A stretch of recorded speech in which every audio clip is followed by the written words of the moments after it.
हम लोग पढ़ेंगे क्लाइमेट के बारे में। ठीक है, तो क्लाइमेट क्या होता है? Study of temperature, wind direction और एटमॉस्फेरिक प्रेशर और रेन को ये सब मिला के हम लोग क्या बोलते हैं? क्लाइमेट। तो एक चीज़ कभी आप लोगों ने सोचा है कि डिफरेंस बिटवीन क्लाइमेट और वेदर? हम लोग कभी कभी वेदर बोलते हैं, कभी कभी क्लाइमेट बोलते हैं। डिफरेंस क्या है? यही बात है। तो आप लोगों को देखिए, वेदर वेदर क्या होता है? It is a state of atmosphere which change quickly, जल्दी जल्दी चेंज हो जाता है। और क्लाइमेट क्या होता है? It is a state of atmosphere which remain same for long year. हर समय बहुत दिन तक ये कम से कम 20-30 साल तक ये कम से कम सेम रहता है। और वेदर क्या होता है? हर घंटे हर मिनट ये चेंज होते रहता है। ठीक है, अचानक से बारिश, अचानक से धूप, अचानक से बादल, इसको ही। ठीक है। और क्लाइमेट होता है कि मतलब एक सीज़न जाएगा, उस सीज़न में बारिश होगा, उस सीज़न में ठंडा होगा, उस सीज़न में गर्मी होगा। इसको हम क्लाइमेट की तरह पकड़ते हैं। तो इसमें से अभी उतना कुछ खास नहीं पढ़ने को, बस आप लोग को ये टाइप ऑफ मानसून याद रखना है ना, साउथ वेस्ट मानसून और नॉर्थ ईस्ट मानसून। इस दो तरह का मानसून है, जो कि एक होता है जून जुलाई, जो साउथ वेस्ट होता है आपका केरला की तरफ का मानसून आता है। वो कब आता है? जून से लेकर जुलाई तक। ठीक है, तो ये क्वेश्चन आपको पूछा जाता है, जो आपका केरला से है ना, वो कब आता है? आपका जून जुलाई में ये मानसून आता है पहली बार, और ये बारिश लेके आता है। ठीक है, उससे नॉर्थ ईस्ट का कब आता है? सितंबर से लेकर दिसंबर तक मानसून। तो इसमें थोड़ा बहुत बारिश होता है देखने में। और एक चीज़ मैं बोल दूँ, ये बारिश क्यों आता है? बारिश आपका इसलिए आता है, जैसे हम लोग ग्लोब है ना, ग्लोब में क्या होता है, आपको एक फॉर्मूला पता होना चाहिए, जब पढ़ेंगे। Temperature is inversely proportional to pressure. ठीक है, अगर टेम्परेचर बढ़ेगा तो प्रेशर कमेगा, अगर प्रेशर बढ़ेगा तो टेम्परेचर कमेगा। ठीक है, जो हम लोग ग्लोब है ना, इधर है जो टॉपिक ऑफ कैंसर, ये टॉपिक ऑफ कैप्रिकॉन। आपको पता है हम लोग का मई जून जुलाई महीना बहुत गर्म रहता है। ठीक है, गर्म होने के कारण क्या होता है, वो टॉपिक ऑफ कैंसर में ज़्यादा धूप गिरता है, जहाँ से आपका दिल्ली राजस्थान ये सब देख सकते बहुत गर्मी होता है। वो जगह क्या होता है, टेम्परेचर हाई चला जाता है। और मैंने क्या होता है, टेम्परेचर अगर हाई जाएगा तो प्रेशर क्या होगा? लो होगा। ठीक है, टेम्परेचर अगर हाई जाएगा, प्रेशर क्या होगा? लो होगा। और मैंने पहले भी पढ़ाया था, एक चैप्टर का नाम याद नहीं आ रहा है, पर मैंने पढ़ाया था कि हमेशा जो प्रेशर है, विंड, हाँ विंड में मैंने पढ़ाया था, टाइप्स ऑफ विंड में। उसमें मैंने बोला था trade wind, types of wind बोला था ना, ट्रेड विंड होता है और बहुत रकम का विंड बोला था, तो आप लोग वो वीडियो में देखिएगा। तो उसमें बोला था मैंने, प्रेशर हमेशा क्या होता है, हाई से लेकर लो में जाता है। इस साइड हाई होगा, इस साइड लो होगा, तो हाई से लेकर लो में जाएगा प्रेशर। तो क्या होता है, जैसे ही हम लोग का टॉपिक ऑफ कैंसर में ज़्यादा गर्म होता है जून जुलाई के महीने में, तो टेम्परेचर हाई जाएगा तो प्रेशर कम होगा। तो प्रेशर इस साइड कम है, टॉपिक ऑफ कैंसर में कम है। ठीक है, टॉपिक ऑफ कैंसर में लो में है। और टॉपिक ऑफ कैप्रियन में क्या, ज़्यादा धूप नहीं गिर रहा है, तो ज़्यादा धूप नहीं गिर रहा है, टेम्परेचर उधर कम रहेगा, टेम्परेचर कम होगा तो प्रेशर क्या होगा? हाई रहेगा इस साइड। तो क्या होगा, मैंने बोला था प्रेशर हाई से लेकर लो में मूव करता है, जिसके कारण अब क्या होता है कि जो मानसून होता है टॉपिक ऑफ कैप्रियन का, जो बादल और पानी उनी होते हैं, वो लेकर सीधा इंडियन स्टेट में पहुंच जाते हैं जून जुलाई के महीने में। तो उधर बारिश देखने को मिलता है। यही आप लोग का नॉर्थ ईस्ट के मानसून में होता है, जो कि आपका सितंबर से लेकर दिसंबर में होता है। तो ये चीज़ आप लोग को याद रखना है कि विंड सीजन कब होता है? मिड दिसंबर टू मिड मार्च तक। ठीक है, समर कब होता है? मिड मार्च टू मई तक। ठीक है, उसके बाद रेनी सीजन कब होता है? जून से लेकर जुलाई तक स्टार्ट हो जाता है। ठीक है, और रिटीटिंग मानसून क्या होता है? वापस जाना अक्टूबर से आपका मिड दिसंबर तक। ठीक है, और ये जो चीज़ है, ये चीज़ मैं आप लोग को और कभी समय मिलने से इसको मैं डिटेल से बताऊंगा। फ़िलहाल के लिए इतना नहीं बता रहा हूँ, क्योंकि आपके एग्ज़ाम के लिए फ़िलहाल के लिए इम्पोर्टेंट नहीं है, पर आपके लिए जानना ज़रूरी होता है। ये टॉपिकल ऑफ रेन फॉरेस्ट कहाँ पर है, वेस्टर्न घाट और कोस्टल प्लेन और पार्ट ऑफ असम, ये सब के लिए जानना ज़रूरी है। जैसे असम का पार्ट क्या होता है, टॉपिकल रेन फॉरेस्ट में आता है, बारिश ज़्यादा होता है ना।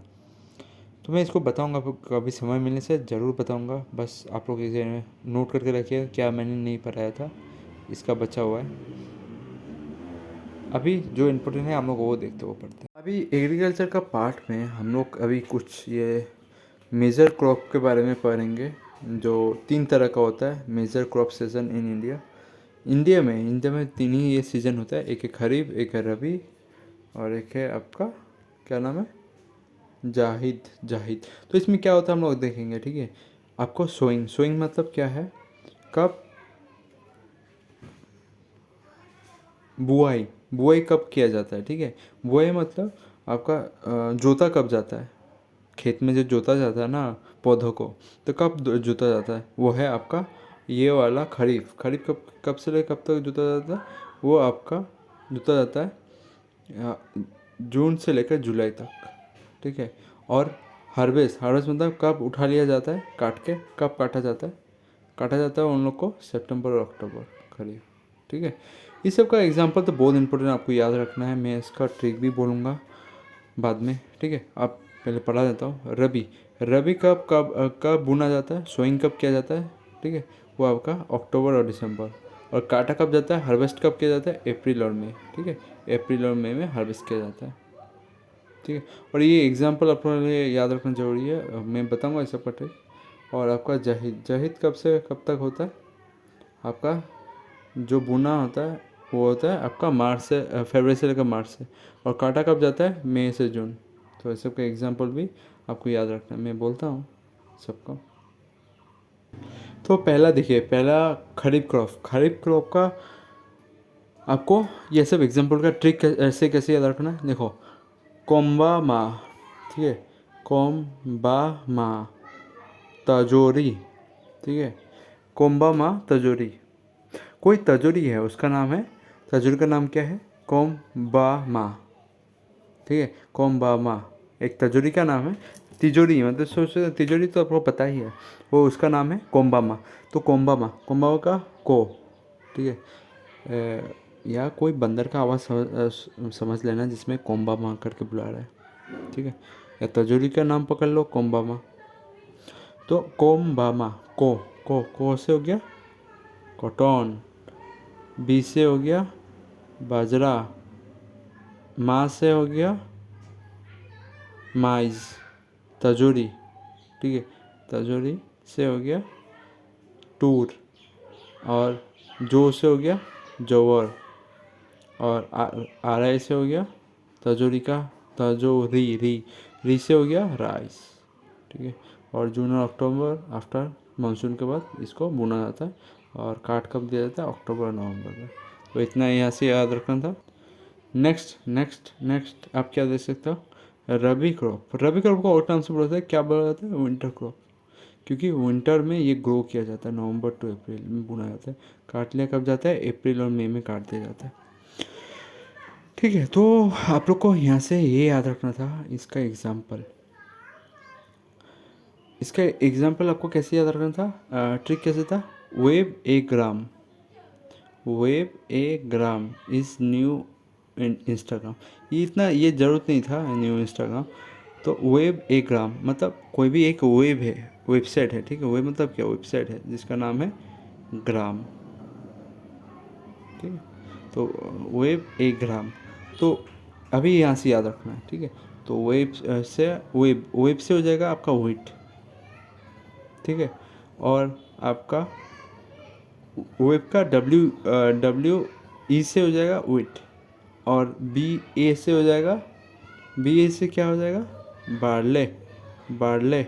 और आपका ग्राम से क्या हो जाएगा, ग्राम का आपका जी से क्या हो जाएगा, ग्राम।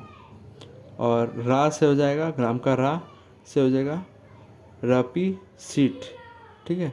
और माँ से हो जाएगा मास्टर। मास्टर बहुत इंपॉर्टेंट, मास्टर पूछा जाता है, मास्टर कौन से सीज़न में लगाया जाता है, तो रबी ठंडा के सीज़न में, ठीक है। तो ये आपको याद रखना है। इसका और एक ट्रिक बोल देता हूँ अगर ये कंफर्टेबल नहीं हो तो। जैसा कि इसमें ट्रिक क्या लिखा हुआ है देख सकते हैं, क्या लिखा है, रबी क्रॉप का जो विंटर क्रॉप होता है, रबी का क्या है, मूली और ओट्स खाओ, WBC घटाओ, ठीक है, या बढ़ाओ, ऐसा सोचो। मूली मूली ओट्स खाओ, मूली और ओट्स खाओ, और WBC बढ़ाओ। WBC क्या होता है, ब्लड को बढ़ाने बोल रहा है ट्रिक में, ठीक है। तो मूली से हो गया मस्टर्ड, ठीक है।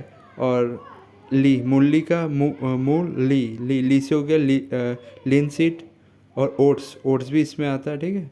और डब्ल्यू से हो गया आपका व्हीट, बी से हो गया बार्ले, और सी से हो गया चिकपी, ठीक है, chickpea.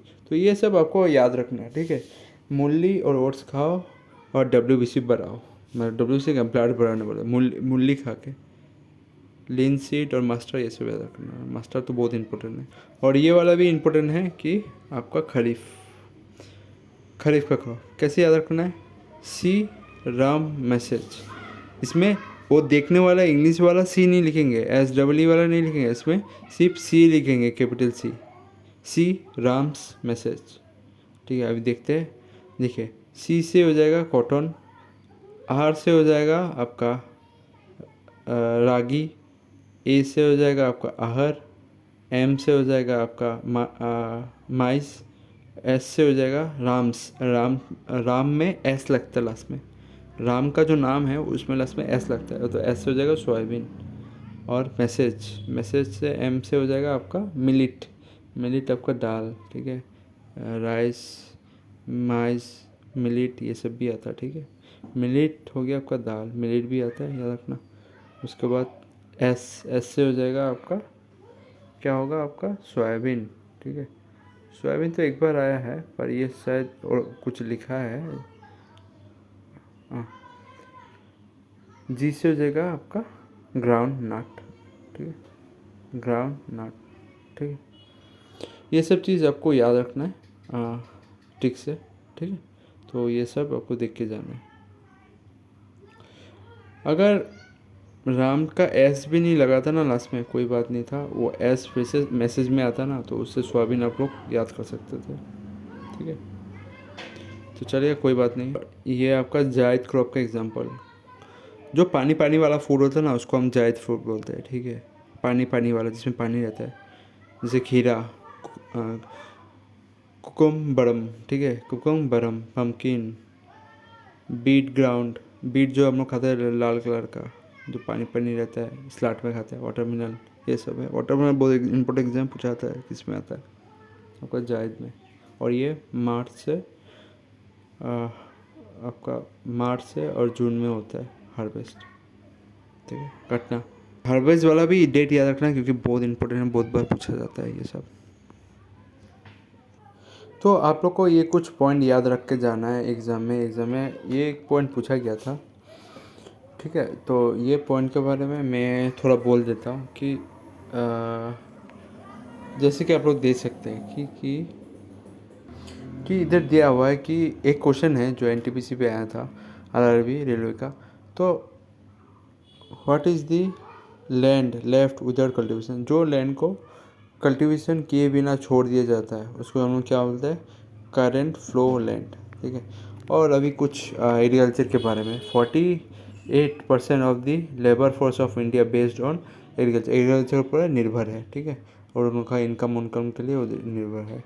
India agriculture help about 14% of Indian national income में कितना परसेंटेज योगदान है, वो 14% है। और इनिशियली गवर्नमेंट ने 2 टाइप का संस्था बना था, जिसका नाम था RRB और एक का नाम था NABARD, was establish by the Indian government in India for developing agriculture. तो आपका RRB जो था, रीजनल रूरल बैंक, ये कब स्थापित किया गया था, डेट तो बहुत इंपॉर्टेंट है इस सब के लिए। और इनका हेडक्वार्टर, जैसे कि आप लोग देख सकते हैं, क्वेश्चन पूछा गया था SSC CGL में। तो आपका ये क्वेश्चन किस रिलेटेड था, the first rural bank was establish in India, कौन से ईयर पर इस्टेब्लिश किया गया था। तो आपको पता होना चाहिए, ये 1975 से आपको इमरजेंसी वाला भी डेट याद रखना चाहिए, 1975। और नंबर भी आप लोग को याद रखना चाहिए, नंबर का डेट मैं बताऊंगा, पहले ये सब पढ़ लीजिए कि ये बैंक जो बनाया गया था, किस लिए बनाया गया था, कि क्या कारण था। ये जो रीजनल बैंक था, is the newest form of bank that come to exist since the middle of 1970. It was sponsored by the individual national commercial bank. मतलब ये इसमें गवर्नमेंट का तो थोड़ा शेयर था, पूरा शेयर नहीं था, थोड़ा बहुत शेयर रखा था। सेम नबार्ड में भी गवर्नमेंट का पूरा नहीं शेयर था, थोड़ा बहुत शेयर था। पर पर गवर्नमेंट का थोड़ा बहुत शेयर था और ज़्यादातर पब्लिक लोग का उसमें शेयर था, ठीक है। तो इस हिसाब से ये बैंक बनाया गया था, ठीक है। और इसका ऑब्जेक्टिव क्या था, developing the rural economy by providing credit and deposit facility, मतलब पैसा देना और पैसा जमा रखना, ठीक है। और ये कब बनाया गया था, 1975 ऑर्डिनेंस द्वारा। कौन सा ऑर्डिनेंस, एक्ट ऑफ 1976, ठीक है, इसके द्वारा बनाया गया था। और इसके अंदर जो पहला बैंक खुला था वो कहाँ खुला था, उसका बैंक का नाम क्या था, प्रथमा बैंक, ठीक है, प्रथमा बैंक ऑफ मुरादाबाद, जो कि उत्तर प्रदेश में खोला गया था। और अभी 43 आरआरबी बैंक ये सब है।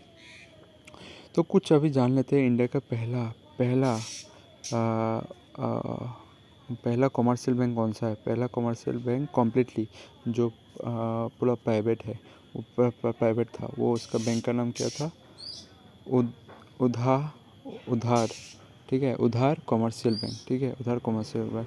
और आपको तो पता ही होगा आरबीआई कैसे बना था। Imperial bank was established in the 1921 by merging the three main presidency bank. It later rechristened as a state bank of India. State bank of India का ये था इंपीरियल बैंक, और कुछ प्रेसिडेंसी बैंक था, वो सब मिला के आपका एसबीआई बैंक बना था, ठीक है, स्टेट बैंक ऑफ इंडिया। और नेशनलाइजेशन कब हुआ था बैंकों का, 14 बैंकों का था शायद, वो 1969 पे हुआ था। ये कुछ इंपॉर्टेंट डेट है, आप लोग को याद रख के जाना है। तो एक चीज़ बोल दूँ नाबार्ड बैंक के बारे में। नाबार्ड जो बैंक, ये एक बैंक है, और ये आपको फुल फॉर्म भी याद रखना है, national bank for agriculture and rural development के लिए बनाया गया, ठीक है। ये पूरा फुल फॉर्म आपको याद रखना है कि national bank for agriculture and rural development. NABARD is form in, कब फॉर्म किया गया था, 1979, इमरजेंसी के 4 साल बाद, आरआरबी बैंक डेवलपमेंट होने का 4 साल बाद।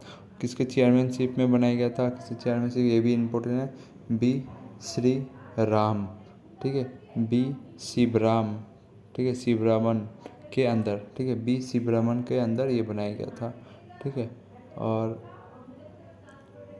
और ये एग्रीकल्चर के लिए बनाया गया था। It is fully owned by the government of India, government of India द्वारा इसको पूरा चलाया जाता था। और ये आपका फाउंडेड कब हुआ था, फाउंडेड आपका दे सकते हैं 1982, 82 को ये पूरा आ गया था। इसका बस रिकमेंडेशन हुआ था, recommendation of committee formed in, कब हुआ था रिकमेंडेशन ऑफ कमेटी, ये बस फॉर्म हुआ था 1979, पर फाउंड कब किया गया था, 1982। इसका डेट बहुत एग्जाम में पूछा गया है, तो 1982 आप याद कर लेना, ठीक है, 1982, ठीक है, 82 लास्ट में याद कर लो वो भी चलेगा। और ये मुंबई में इसका हेडक्वार्टर है, ठीक है। और चेयरमैन कौन है, जी आर चिंताला, ठीक है, जी आर चिंताला, ये जानना जरूरी है। तो अभी कुछ आपका जो देख पा रहे हैं ये ग्रीन रेवोल्यूशन के बारे में, ठीक है। ग्रीन रेवोल्यूशन किसके द्वारा लॉन्च किया था, ये डॉक्टर स्वामीनाथन ने। कब लॉन्च किया गया, 1967। तो ये सब इम्पोर्टेंट है, ये सब आपको याद रखना, डेट भी, क्योंकि पूछा आता है, ठीक है। तो इसमें इंडिया का टारगेट क्या था कि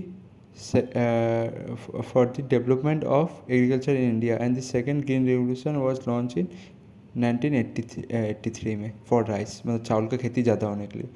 तो बिगेस्ट इम्पैक्ट क्या हुआ इसका, इससे हम लोग को क्या मिला फ़ायदा, कि आपका व्हीट और राइस का प्रोडक्शन हम लोगों ने सोचा था ज़्यादा करूँगा, पर क्या हुआ कि व्हीट का प्रोडक्शन ज़्यादा हुआ राइस से। तो और आपको याद रखना, father of green revolution in the world किसको बोला था, डॉक्टर बॉरलॉग, ठीक है, बहुत इंपॉर्टेंट है, doctor Borlaug, doctor Borlaug, doctor Borlaug आपको याद रखना है, पूछा जाता है। स्वामीनाथन कभी कभी नहीं देते एग्जाम में, तो डॉक्टर बॉरलॉग, डॉक्टर बॉरलॉग। और father of Indian green revolution कौन है, डॉक्टर स्वामीनाथन। ये सब इंपॉर्टेंट है, आपको याद रखना ही है।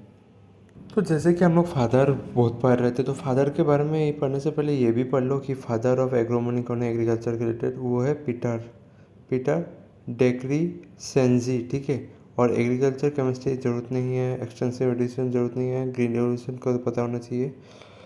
बॉर्ड लॉक बहुत बार पूछा गया एग्जाम में, इंपॉर्टेंट है बहुत, बॉर्ड लॉक ये पूछा गया। और स्वामीनाथन तो इंडिया का है। और गोल्डन ये भी पूछा गया है, कौन है ये आपका, केसी चड्डा, ठीक है, केसी चड्डा। गोल्डन रेवोल्यूशन समझ में आ रहा है, हनी के रिलेटेड। जो प्रोडक्शन हुआ था वो किसने शुरू किया था, ये।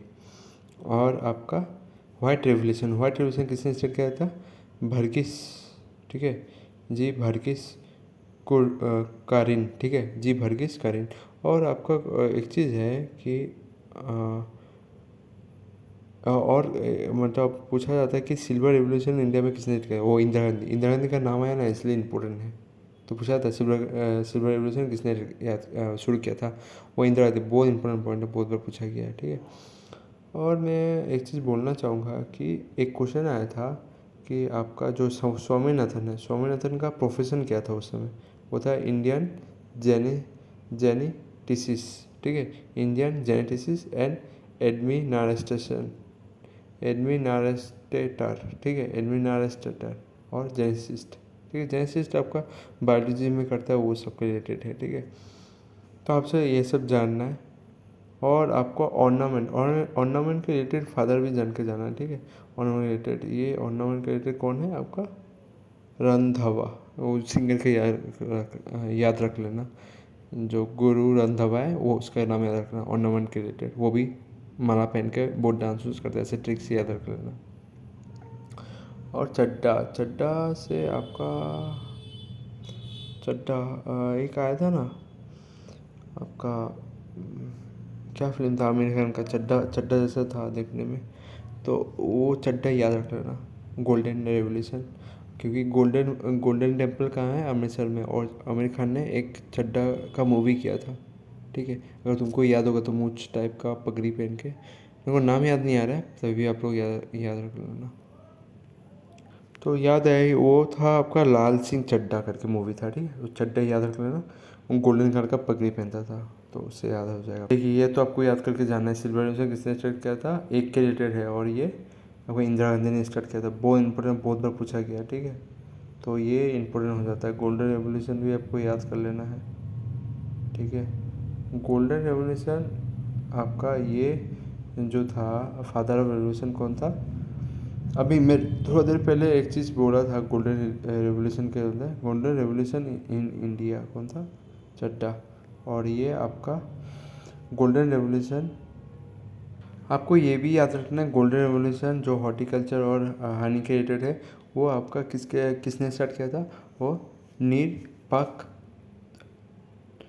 तू ताज, ठीक है, नीर पाक तू ताज, ठीक है। ये भी याद रखना जाना है, तू ताज याद रखना ना, ताज, ताजमहल, गोल्डन जो पहनता है वो ताजमहल जैसे दिखता है। एक चीज़ मैं बोल दूँ, दोनों का अलग अलग नाम है, दोनों में, ठीक है। एक में मैंने पढ़ा था चड्डा, ठीक है, चड्डा भी है और ये भी है ताज, ठीक है। तू ताज, ताज याद रखना, ताज का जो पकड़ा था वो कहता है गोल्डन कलर का ताज पहनता सब, मतलब गोल्डन कलर का जो उनका सिंहासन में बैठने के लिए ताज पहना जाता है ना राजा लोग को, वो कोई कलर का होता है, गोल्डन कलर का। तो ऐसे भी याद रख सकता हूँ। येलो रेवोल्यूशन किसके रिलेटेड है, ऑयल सेट के रिलेटेड, उसका कौन था, सैम पिट्रोडा, ठीक है, सैम पिट्रोडा। और रेड रेवोल्यूशन किसके रिलेटेड है, टोमेटो और मीट के रिलेटेड है, जो कि विशाल तिवारी ने स्टार्ट किया था, ठीक है। ये आपको याद रखना है। अगर आपको एग्जाम में देखने को मिले कि गोल्डन फाइबर, ठीक है, गोल्डन फाइबर का रेवोल्यूशन किसने स्टार्ट किया था, वो जैसे कि आप देख सकते हैं, ये गोल्डन फाइबर किसके रिलेटेड है, जूट के रिलेटेड है। तो गोल्डन फाइबर आना चाहिए मिडिल में, और गोल्डन आएगा तो तू ताज, ताज जो ताज लगाएगा वो किस कलर का होगा, गोल्डन कलर का, राजा लोग का। और इसमें फाइबर है ना, फाइबर आने से क्या आता है, जूट याद रखना, ठीक है। और ब्लू रेवोल्यूशन किसके रिलेटेड है, फिश और एक्वेरियम, ये सब। ब्राउन लेदर, येलो किसके रहते हैं, ऑयल सीड, मैंने बोला था तेल के लिए, तेल मतलब मीठा तेल, ये सब वो सब, सनफ्लावर ऑयल, मस्टर्ड ऑयल, तेल के लिए, ठीक है। ये रेवोल्यूशन था। तो आपको ये सब चीज़ पता होना चाहिए। ब्लू रेवोल्यूशन इसके रिलेटेड है, फिश प्रोडक्ट के रिलेटेड है, फाइबर मैंने बोला था गोल्डन फाइबर से जूट। ऑनियन का रेवोल्यूशन को क्या बोलते हैं, pink revolution. Red revolution meat, white revolution इसके मीट, मिल्क के लिए। और ये येलो वाला ऑयल सीड, ये सब इंपॉर्टेंट है, आपको याद रख के ही जाना है, ठीक है। और जैसे कि क्वेश्चन आया था, who is the father of Indian archaeology, कौन था, ये अलेक्जेंडर केनिंग था, ठीक है। अलेक्जेंडर केनिंग इंडिया आर्कोलॉजी का फादर था। और ये क्वेश्चन आया था, the father of atomic bomb कौन था, फादर ऑफ एटॉमिक बॉम्ब कौन था, जे रोबोट ओपरिहम। एल्बर्ट आइंस्टाइन नहीं था, गलती में मार देना, मत मार देना। अल्बर्ट आइंस्टाइन ने वो फॉर्मूला दिया था पर उसने बॉम्ब नहीं बनाया था। क्वेश्चन है ये आपका आरआरबी पूछा गया था। रोबोट और पीएम, ठीक है, और पी हेमी हेमार, ठीक है, नाम भी कठिन है, ठीक है, चलेगा, आपको रोबोट जे रोबोट याद रखने में होगा। और फादर ऑफ मॉडर्न केमिस्ट्री आज पढ़ाते समय मैंने बोला था ना, Antoine Lavoisier, chemical law of chemical reaction पढ़ाते समय, और जो फॉरेस्ट, उन दोनों ने मिलके ये केमिकल रिएक्शन ये सब देना शुरू करता। तो एंटोनी लावेजर ने फादर ऑफ केमिस्ट्री बोला जाता है, ठीक है। ये देख सकते हैं फादर ऑफ रेडियो एक्टिविटी कौन है, हेनरी बाइकुलर, ठीक है, हेनरी बाइकुलर। और मार्क क्यूरी भी था, वो शायद रेडिएशन के रिलेटेड था, आपको याद रखना है। और इसमें से कुछ रिलेटेड है जो आपको याद रखना है। फादर ऑफ फिजिक्स किसको होता है, अल्बर्ट आइंस्टाइन। और फादर ऑफ माइक्रोबायोलॉजी किसको बोला जाता है, लुईस पास्चर, इसने पहले वैक्सीन बनाया था, ठीक है। और फादर ऑफ बोटानी ये किसको बोलता है, थियो प्रोटियस। ये जो इम्पोर्टेंट वही बोल रहा हूँ मैं। और फादर ऑफ ब्लड किसको बोलता है, लैंड स्ट्रीन, ठीक है, आपको याद रखना है। फादर ऑफ इलेक्ट्रिसिटी कौन है, आपका बेंजामिन फ्रैंकलिन। तो ये सब याद रखना है, बहुत इंपॉर्टेंट है, ठीक है। और फादर ऑफ ज्योमेट्री यूक्लिड, ठीक है। फादर ऑफ मॉडर्न केमिस्ट्री किसको बोलते हैं, एंटोनी लावेजर, ठीक है। फादर ऑफ, और इधर कुछ ऐसा, हाँ, फादर ऑफ जूलॉजी किसको बोलते हैं, अरिस्टोटल, आपको याद रखना। फादर ऑफ बायोलॉजी किसको बोलते हैं, अरिस्टोटल। और फादर ऑफ आयुर्वेदा किसको बोलता है, चक्रा। तो ये सब चीज़ आप लोग को याद रखते जाना है, ठीक है।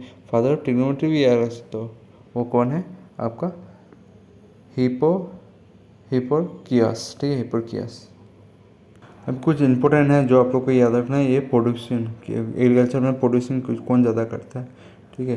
तो आपको राइस कौन ज़्यादा वर्ल्ड में प्रोड्यूस करता है, तो चाइना करता है, ठीक है। और फास्ट इंडिया में कौन ये प्रोड्यूस करता है ज़्यादा, वो है आपको वेस्ट बंगाल। और गेहूँ मतलब वीट कौन इंडिया में ज़्यादा प्रोड्यूस करता है, वो चाइना। और ये इंडिया में कौन करता है, वीट मतलब गेहूँ, मतलब जो रोटी बनाता है उसको उत्तर प्रदेश। और ये अमेरिका को ज़रूरत नहीं है, आपको पल्स याद रखना। फर्स्ट कौन है वर्ल्ड में पल्स ये दाल करने का, वो इंडिया में। और इंडिया के अंदर कौन सा स्टेट है, वो मध्य प्रदेश ज़्यादा करता है। पीनट आप लोग याद रख सकते हो, पीनट आपका चाइना 1 नंबर है, और इंडिया में कौन है, गुजरात।